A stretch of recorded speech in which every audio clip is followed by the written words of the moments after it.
Not too long ago, I was watching this Casey Neistat video where he went out to watch a friend go surfing in the East River in New York City. And he asked this friend, "What is your why?" That is a question that I have just never really given much thought to. I'm 52 years old now. I've been a writer for over 30 years. I was an actor and a musician for a good 10 years before that. I can think even going all the way back to when I was 3 or 4 years old, the first time that my parents put me up on the coffee table and had me sing for them or their friends and family. That's half a century of being an entertainer in some form or fashion of making some bit of art that I felt compelled to share. And I've been doing it for so long that it is just a part of who I am. It's part of my DNA. It is very often the first thing I think about in the morning when I wake up, or the last thing I think about when I go to sleep. I'm thinking about stories. I'm thinking about some script I'm writing for a TV show or a movie, an essay for Substack, or a video like this one. But that video stopped me in my tracks and made me really think about it because it also hit at a kind of weird time in my professional and creative life. I broke into the entertainment industry when I was 40 years old. I sold my very first television show at age 40. I was the proverbial overnight success story, 20-year overnight success story. And I had a good run for 5 or 6 years. And then things started to get weird. Like the industry has been in this big contraction. Fewer people are making shows. They're making fewer shows. Fewer people are watching shows. A lot more people are doing this. They're watching things on YouTube. Uh, Me included. My girlfriend loves to watch Swedish people making pastries and taking cold plunges in the freezing cold up there. Um, and 10 years ago, we would have been binge watching shows together, but now we're kind of on our own devices at night for a little bit before we go to sleep watching YouTube. So my relationship to telling stories is changing along with the way that I am consuming stories. I had to take a good long look at myself and go, why are you still doing this? What is the purpose of this? It also came in the middle of time when I was revamping my Substack from being something that was more about the art, craft, and business of writing for TV and film.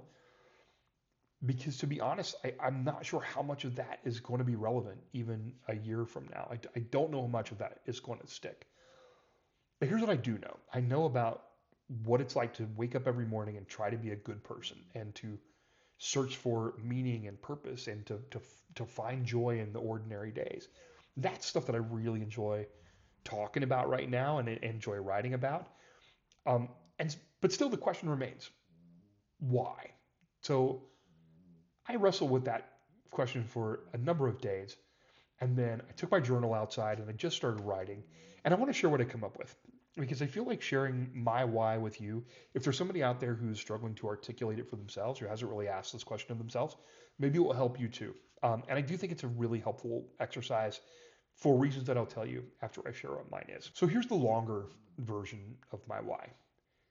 I want to be an entertainer because I feel like it helps me form a connection with other people that allows me to give them some form of a gift, whether that is a smile, a laugh, a moment of wonder and awe, a chance to remember the past, some sort of moment of nostalgia, to imagine the future. I write a lot of science fiction, or even if it's just to forget the troubles of the present moment. Um, I write and want to entertain because I feel like it holds up a mirror to ourselves. It can also create a window, which allows you to take a glimpse at other people and create some sense of empathy for them. I I write because I want to let people know that they're not alone in something that they may be going through. And just maybe if they're stuck and feeling sort of hopeless and lost in the dark, that something that I create may shine a light that shows them a path forward. That would be amazing. But the other thing that I really think is in creating some piece of art, that I'm also creating a point of connection between other people, whether that is a movie, a television show, an essay, this video. We're all sitting side by side in the dark and we're watching movies together, or we're online on social media talking about the things that we enjoy and sharing them. We're in the comment section of YouTube videos. And so creating these pieces creates that moment, it creates that place for human connection. Here's the short version of it. I'm a writer and an entertainer because it helps me connect to other people. but it also helps people connect with each other. Now, I didn't realize that, obviously, when I was 3 years old, standing on the coffee table singing the soundtrack to Grease or whatever it was. But here's what I did understand then. I think that I understood from the sort of the laughs and the applause and the the pat on the back that this is my gift. Like this is what I can contribute. And that thing stuck with me whether I was conscious of it or not, all through my childhood and my teenage years and going to college for musical theater and making these movies and all this stuff along the way to doing the things that I'm doing now. I have understood that I think these are the tools that I have and this is the thing that I can contribute to my fellow man. For my mom is she was for many years she was a nurse and then she was the director of the county health department. I think if you would ask her, her why would be that she wanted to take care of people. My dad is a maker. He was a chemical operator for many years. That was his job. But really, his passion and things that he loves to do is repurpose old stuff and connect it to other people, find things that somebody else may need. I think both of my parents, if you ask them, their biggest why would be their family.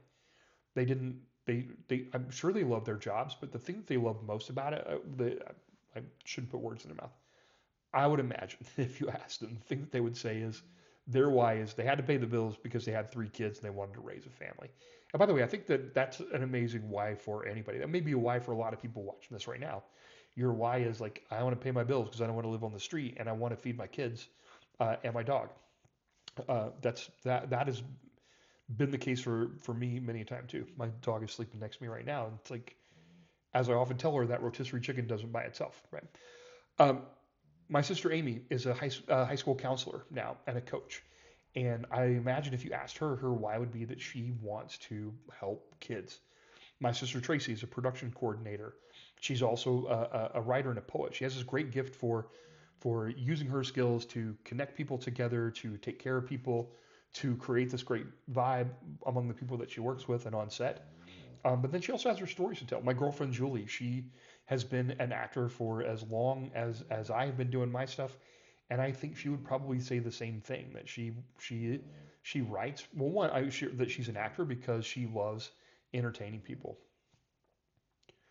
We all have these gifts. We all have these things that we can contribute, and I think it can be really helpful to take a little bit of time to just take a moment to ask yourself why. Why is it so important to you? Here's why I think the exercise really helped me. Articulating that to myself helped re-energize me when I did it this week. And I think it actually helped me refocus my efforts. It's the thing that made me motivated to make this video today to talk to you. And I think it can be different for everybody. By the way, I don't want this to be like an exercise that brings anybody any stress or causes like a existential panic. Uh, but I think if you're out there, you are struggling to find some meaning and purpose, or to really reconnect with why you started the journey of doing something in the first place. This can be a really helpful exercise for you too. It can be a really helpful tool. And so I will ask you, like Casey Neistat asked his friend who was surfing in the East River in New York, what is your why?